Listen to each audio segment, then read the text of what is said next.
Sementara itu, Menteri Kelautan dan Perikanan Susi Pujiastuti mengakui ada sejumlah pihak yang ingin dirinya tidak lagi menjabat sebagai menteri. Susi juga mengamini pernyataan Kepala BIN Budi Gunawan yang mengungkapkan ekonomi Indonesia dikuasai oleh para kartel pangan dan energi. Bikin polisi baik kan, apa yang saya lakukan kan mengganggu comfort zone. Comfort zone dari orang yang selama ini mendapatkan keuntungan besar dengan cara-cara yang tidak appropriate. Jadi ya pasti banyak yang tidak suka. Saya mencoba membetulkan untuk siapa, ya untuk Indonesia. Ya pasti yang tidak suka banyak, tapi kan saya bekerja untuk Pak Presiden dan Indonesia. Ya. Dan sementara itu, pemirsa, Menteri Agama Lukman Hakim Saifuddin mengakui bahwa pertemuan membahas peraturan presiden ini terkait dengan penguatan pendidikan karakter atau PPK. Dan menurutnya, Perpres yang sedang diramu ini akan melibatkan sejumlah ormas keagamaan. Berikut pernyataannya. Menyiapkan rancangan Perpres itu kami akan melibatkan seluruh stakeholder, para pemangku kepentingan, para ormas-ormas keagamaan yang banyak sekali mengelola lembaga-lembaga pendidikan di seluruh wilayah tanah air kita, pondok-pondok pesantren, madrasah diniyah dan lain sebagainya, dan semua lembaga pendidikan keagamaan kita. Ketua Umum Partai Amanat Nasional menegaskan partainya tetap setia pada koalisi partai pemerintah. Zulkifli Hasan mengklaim tidak ada niatan partai berlambang matahari putih itu untuk membangkang atau keluar dari koalisi pemerintah. Penegasan itu disampaikan Ketua Umum PAN Zulkifli Hasan usai bertemu dengan Presiden Joko Widodo di Istana Kepresidenan. Dan Zulkifli mengatakan kesetiaan terhadap pemerintah tidak harus selalu ditunjukkan dengan mengiyakan segala kebijakan pemerintah. Menurut Zulkifli, loyalitas dapat ditunjukkan dengan mengkritisi kebijakan pemerintah agar lebih baik. Hubungan dengan PDI Perjuangan sejauh ini juga diklaim cukup baik. Zulkifli menampik adanya perselisihan dengan PDI Perjuangan. Kita dengan Pak Presiden dari awal kita itu ingin mendukung agar Presiden pemerintah sukses. Jadi kita koalisi itu bukan soal menteri. Kalau menteri ini kan prerogatif Bapak Presiden, ya. Nah, kita ingin sukses seperti negara-negara lain, rakyat senang, kita senang, ya. Soal pilpres kan nanti masih lama, ya. Tapi agar pemerintah sukses, gitu. Jangan kita ribut politik terus. Kalau politik itu ribut terus gimana? Nggak bisa membangun stabilitas, nggak ada. Ke informasi lain, pemirsa, lobi antar pimpinan partai politik masih gencar dilakukan menjelang paripurna pengambilan keputusan tingkat 2 revisi Undang-Undang Penyelenggaraan Pemilu pada Kamis 20 Juli mendatang. Dan hingga kini pemerintah dan parpol koalisi masih bersikukuh dengan ambang batas presiden, 20 kursi di DPR dan 25% suara sah nasional. Pemerintah dan partai politik koalisi mengintensifkan diri untuk melakukan lobi di internal agar bulat mendukung ambang batas presiden 20-25% saat proses pengambilan keputusan 5 isu krusial RUU Penyelenggaraan Pemilu.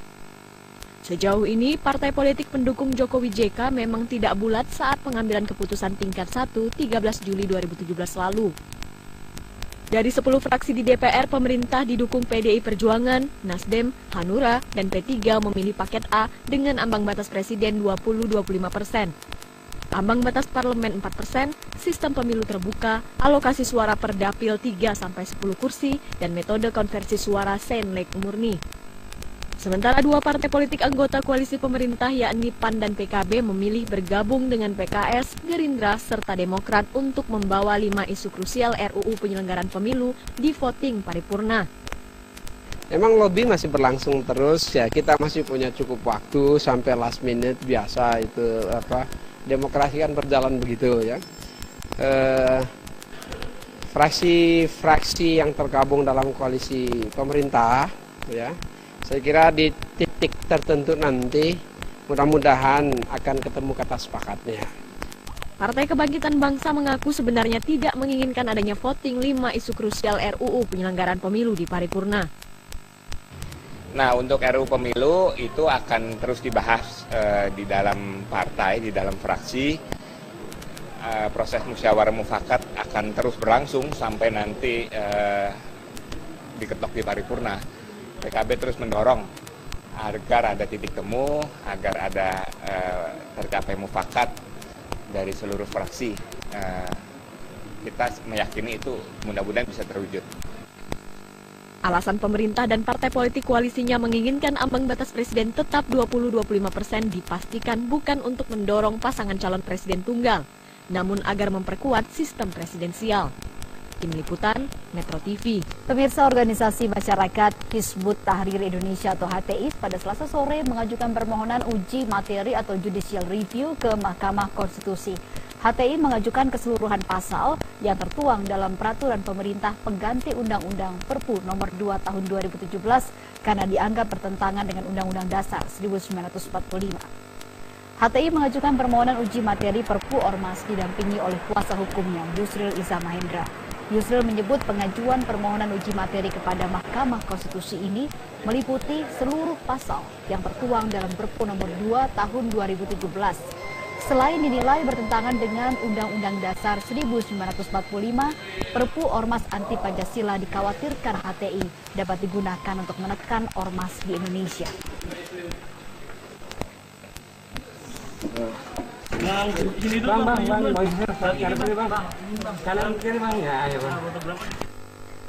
Saat menerbitkan Perpu tentang Ormas, Presiden Joko Widodo menekankan pentingnya Perpu ini untuk mengkontrol munculnya gerakan radikal yang merongrong ideologi Pancasila.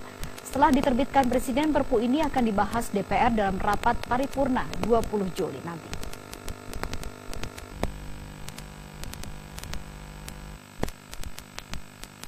Dalam sambutannya di peresmian Akademi Bela Negara Partai Nasdem di Jakarta, Presiden Joko Widodo menyatakan penerbitan Perpu Nomor 2 Tahun 2017 tentang Ormas telah melalui pertimbangan panjang dan matang. Perpu tentang Ormas diterbitkan untuk mengontrol munculnya gerakan yang berpotensi meruntuhkan ideologi Pancasila dan Negara Kesatuan Republik Indonesia. Yang terakhir, yang tidak setuju dengan Perpu misalnya, Perpumu tentang Ormas, ya silakan menempuh jalur hukum. Negara kita adalah negara hukum. Kita memberikan ruang kepada yang tidak setuju. Urgensi penerbitan Perpu Ormas juga disampaikan Ketua Umum PBNU Kiai Haji Said Akil Siroj. Said menilai ideologi Pancasila merupakan perekat bangsa sehingga harus benar-benar dilindungi. NU dan 14 ormas mendukung keluarnya Perpu ini. Pokoknya setiap ada organisasi yang menyampingkan, meremehkan, jangankan sampai mengancam, menyampingkan Pancasila harus sudah dibubarkan dari sejak dini mungkin. Kalau dibiarkan, kalau besar kita repot. Kata survei katanya anti Pancasila sudah 9% lebih. Yang simpatisan itu sudah 4%. Kan bahaya itu kalau dibiarkan. ASEAN Muslim Action Network Indonesia mengingatkan setidaknya ada 7 alasan untuk mendukung penerbitan Perpu Ormas. Konteks lahirnya Perpu adalah kegentingan nasional akan berkembangnya paham radikalisme yang justru disebarluaskan oleh Ormas.